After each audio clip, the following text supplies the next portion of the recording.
Welcome back. It's Nick Bacott with KSHE 95 here at Weber Chevrolet, and we're going to talk about changing a tire. Some things will never change when it comes to changing a tire, but how about where those things are located, where they're stored nowadays, and any other changes that might have come along since the last time you actually changed a tire. I'm going to have Mike help us out and go through what you could typically expect in 2012. What I like to tell people is bad things can happen to good people for the wrong reason. And one of the things that can happen, and boy, this summer's been tough with all the heat, has been tires. Sometimes you're in a location. You can be out in the middle of nowhere where you either has no cell phone service or the road service says, I'll be there in 4 hours. You got to go. So what are you going to do? Owner's manual becomes your buddy. It tells you where the spare is at, which on most cars is located in the rear. Things have changed a little bit. The new Space Saver spares were on our second and third generation of them, so they last a little bit longer. They're a little bit lighter. All those tools are contained in the trunk, and they're trying to make them as ergonomic as possible and as strong as possible. Because everybody remembers years ago the old bumper jacks, and you get the car up and it would almost fall on you. They have changed that quite a bit. The ratios are better, and by that I mean when you turn it, the ability for anyone who is small in stature or tall in stature, they can get the car off the ground. The old rule is true, an inch is good as a mile. When that tire comes off the ground, then it's going to be safe to do that. But before that, we have to worry about other cars. So the vehicle needs to be in park. I need to have the parking brake on and the hazard flashers on. Just be aware of your surroundings.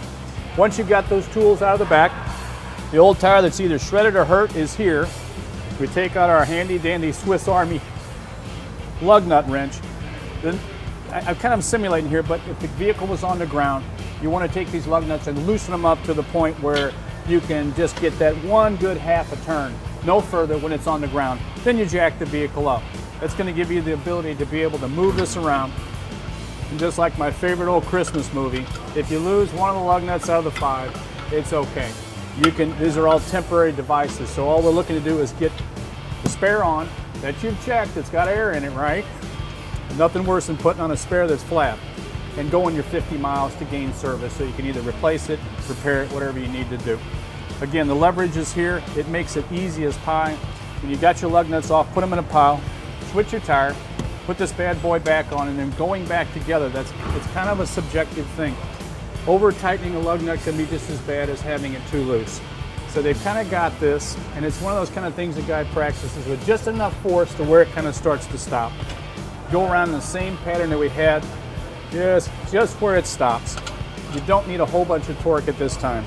So now we've got them all pretty much where they're tight, because it could be snowing, could be ice, could be dirt. I want that wheel flat. Spin it around, let the car back down, then you can do your final tightening on the lug nuts. And again, it's not something that's going to be straining at.